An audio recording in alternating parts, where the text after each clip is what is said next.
Okay, so like everyone, I think picking a notebook can sometimes feel a little overwhelming. You know, you're there in the aisle, just like so many choices. Oh, yeah. But today, we're going to deep dive into this topic. We have an article here called CO1.txt by Leo Shia, and he is the CEO of Lion Paper Products. This guy knows He notebooks. does, he does. He's been in the business for like 20 years. Ooh, So he's going to walk us through all the different types, ruled grid, dot grid, and hopefully at the end of this we can all find our like perfect notebook soulmates. I love that. Yeah, what's interesting about this topic is that I feel like a lot of times we don't think about how important this choice really is. Yeah. It's not just about like jotting down notes. Mhm. It's actually a tool that really shapes how we think and how we create. Totally. Like I used to just grab whatever was cheapest, Right. but then I discovered dot grid notebooks Yeah. and it really like a whole new world opened up. But for our listeners who might not even know that there are different types of notebooks, can you break it down for us? What is the deal with a ruled notebook? The ruled notebook. It's like that reliable friend that we all have. Yeah. It's classic. It's familiar. And gives you that nice structure with his neat lines marching down the page. And, it's not just for school kids. Leo Shia actually shares an anecdote in the article about this high-powered CEO that swears by ruled notebooks for taking meeting notes. It's just something about those lines that just helps bring order and focus. Interesting. And it's not just anecdotal evidence, right? The data actually supports this. Ruled notebooks are still selling like hotcakes. Yeah. Like 40% of global sales in 2024. Wow. Like that's a lot of staying power in a world of all these like trendy It options. really is. And I think it goes to show, the, the inherent need that a lot of us have for structure, especially, in professional settings. Yeah. But let's move on to the grid notebook. If the ruled notebook is like that reliable friend, I think the grid notebook is like the adventurer. It's versatile. It's adaptable, ready for anything, Right. perfect for graphs, tables, technical drawings, anything you can think of. It's funny you should say that because Shia tells us a great story about an architect he met who was totally obsessed with grid notebooks. And he used them for everything from sketching out building plans to like brainstorming design concepts. And he said it was like having a built-in ruler and a free-flowing canvas all in one. That's a great way to put it. Yeah. And I think that's why grid notebooks are so popular with engineers and designers. Over 70% prefer them, Wow. according to a recent study, because, they offer that precision and flexibility that's so important for technical work. But then we have the new kid on the block, right? Mm. Got the dot grid notebook, and it's really shaking things up. The Docker, yeah. Those seem to be all the rage these days. I mean, they look really cool, but is that the appeal? Is it just the aesthetic, or is there something more to it? It's definitely more than just looks. I think it's all about freedom within structure. So those dots provide this like subtle framework. It's like a gentle nudge in the right direction. You can use them as guidelines for writing or drawing, Mhm. or even creating these really intricate bullet journal layouts. Bullet journaling. Can you explain that a bit more for our listeners who maybe aren't familiar? Sure, bullet journaling is essentially this customizable system Mm-hmm. for organizing all your thoughts, your tasks, your goals, all in one place. And I think of it like a planner, a to-do list, and a diary all combined into one, but completely tailored to your own needs.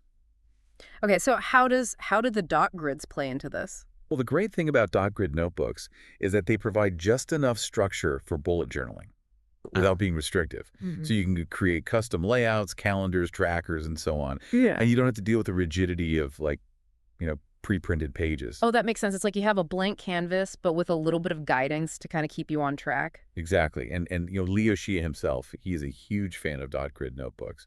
He talks about how they helped him break free from creative ruts. And he even used them to design his company's latest line of eco-friendly notebooks. That's amazing. So we've got our ruled our grid and our dot grid, each one with its own personality and strengths. But how do we as listeners figure out which one is right for us? I mean, it can be a tough choice. Like I said, I get notebook envy just walking down the aisle. Hmm. But Shia offers some really good questions in the article to help us narrow it down. He does, yeah. And it all comes down to really understanding, your own needs and preferences. Right. Like, what's your goal for this notebook? Are you trying to write the next great American novel? Or are you just like, jotting down your grocery list? Exactly. So if it's mainly for writing, then a ruled notebook with those clear, consistent lines Mhm. might be the best option. But for more visual tasks like sketching or mind mapping, that grid notebook could be a total game changer. And then if you're someone who's drawn to that kind of blend of structure and freedom, then the dot grid might be calling your name. Oh, yeah. I love that point about creative freedom. It makes me think of my friend who's a graphic designer, and she is obsessed with dot grid notebooks for brainstorming and lettering practice. She says the dots help her maintain that visual balance without feeling restricted. Yeah, and that leads perfectly into the second question. Yeah, You know, do you like customization?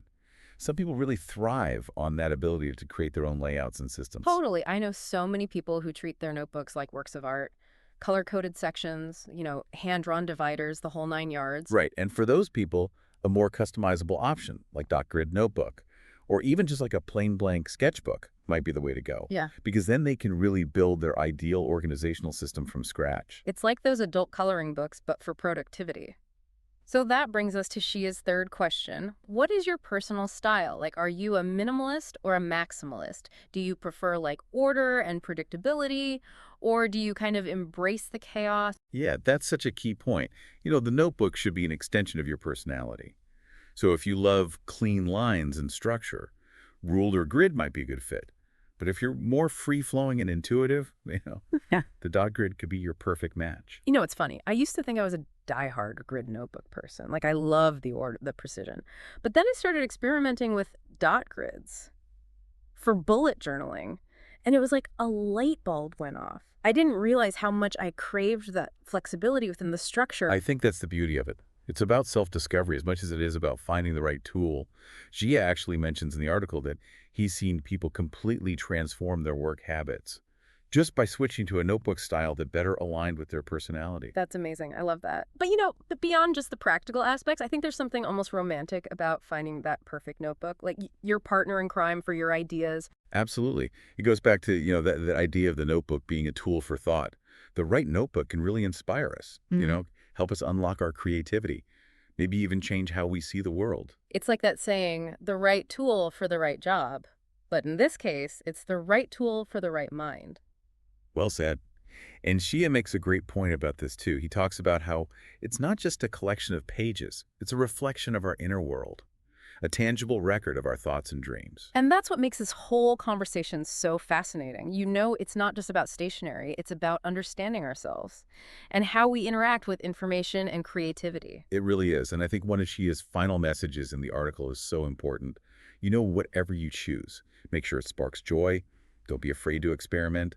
Play around with different styles until you find one that really feels like an extension of yourself. So if you're out there and feeling overwhelmed by all the choices, just remember those three key questions. What's your goal? Do you want customization? Hmm? And what's your personal style? Yeah. And most importantly, don't overthink it. Have fun with it and see where this journey takes you. Beautifully said. So, dear listener, have you started to think about your notebook soulmate? What speaks to your heart? The classic ruled, the versatile grid, or the free-spirited dot grid? And once you've found that perfect notebook, treat it with care. Let it become a reflection of your journey. Fill it with ideas and sketches and dreams, and even, coffee-stained to-do lists. Oh, yeah, for sure. Don't be afraid to get messy. Scribble in the margins. Let those thoughts flow freely. You never know what brilliance might emerge from those pages. I love that. What's important is that the notebook becomes an extension of your creative process. It's not just about taking notes, it's about capturing those fleeting moments of inspiration, those little sparks of genius that can so easily slip away. Totally. It's like that saying, the faintest ink is more powerful than the strongest memory. Right. Having a dedicated space to record your thoughts, whether they're brilliant breakthroughs or just random musings, it can make all the difference. Yeah.